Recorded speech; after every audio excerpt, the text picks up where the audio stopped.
नमस्कार दोस्तों, जय हिंद। तो दोस्तों आज मैं बात करूंगा तुर्की और सीरिया की। तुर्की और सीरिया में इतने जोरदार भूकंप आए हैं कि वहां मासूम बच्चों को बचाना बहुत मुश्किल हो गया है। भारत ने भी एनडीआरएफ की टीम भेजी है और भी कई टीमें गई हैं। भारत से मिलिट्री गई है, तुर्की गई है। आप नाम सुनकर यकीन नहीं करेंगे, जो न्यूज़ से जुड़े होते हैं, देखते हैं, उनको समझ में आ जाएगा कि तुर्की भारत का क्या है, रिश्ता क्या है तुर्की और भारत में।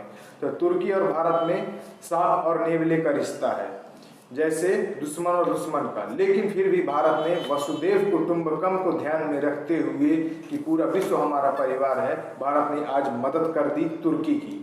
अब देखने वाली बात ये होगी कि भविष्य में तुर्की भारत के खिलाफ जाता है या भारत के साथ आता है, क्योंकि कई मंचों में देखा गया है कि तुर्की भारत के खिलाफ जाता है और अक्सर पाकिस्तान का सपोर्ट करता है, कश्मीर मुद्दा उठाता है जो कि पीओके भारत का अभिन्न अंग है। ऐसा कई बार आपने सुना होगा। तो तुर्की को समझना चाहिए कि आज जो देश मदद कर रहा है वो भारत है। भारत से जब तुर्की ने मदद मांगी, भारत ने हमारे प्रधानमंत्री ने हिचकिचाया नहीं, तुरंत मदद यहाँ से भेज दी।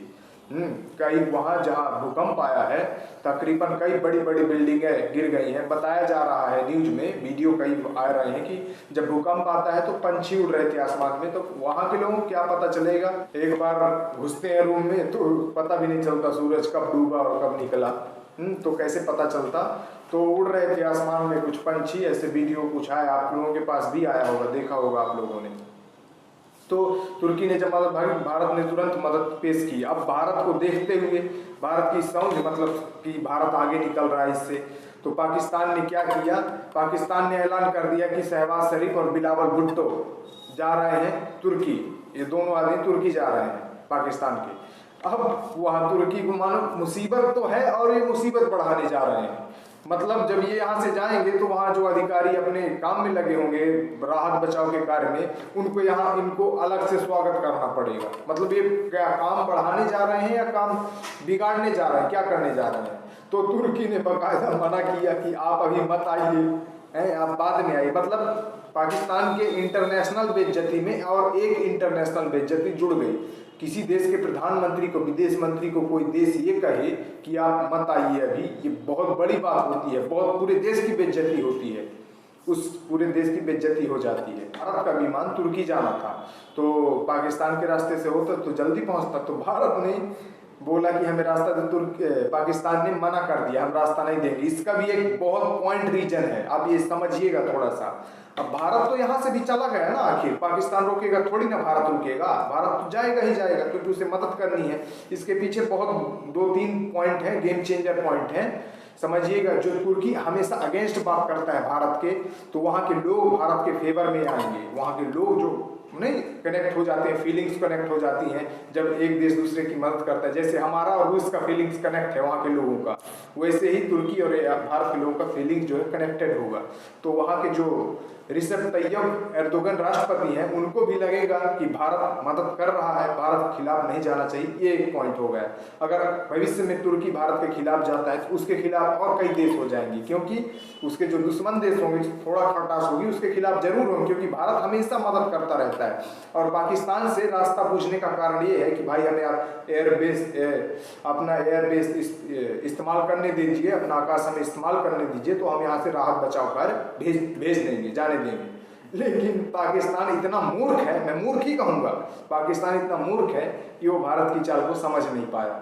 भारत की चाल बाकायदा ये है कि क्योंकि तुर्की और पाकिस्तान दोस्त हैं, तो भारत जब यहाँ से भेजेगा तो तुर्की को लगेगा कि बताओ भारत हमारी मदद करना चाहता है, पाकिस्तान अपना एयरबेस यूज नहीं करने दे रहे, हमारा दोस्त है कि दुश्मन। मतलब दोनों के बीच में दीवार खड़ी करना, दीवार खड़ी कर एक हो गई, मनमुटाव हो गया कि भारत ने मदद किया, उसको आदमी राजनीतिक तौर पे गैप देता है, धीरे धीरे उस दीवार को मोटी करती जाती है।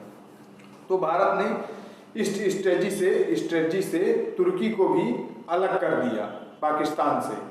और पाकिस्तान इस समय तुर्की की मदद क्या करेगा, आप बताइए। जो मुल्क खुद डूब रहा हो कर्जे में, जिस मुल्क में अभी IMF की टीम बैठी हो, ये करो वो करो ऑर्डर दे रही हो, वो मुल्क क्या मदद करेगा। यहाँ तक कि जान लीजिए तालिबान जो कि आतंकवादी जिसको कहते थे, उसने भी 15 मिलियन की मदद की, जिसमें से $10 मिलियन तुर्की को और $5 मिलियन देगा इसको, सीरिया को।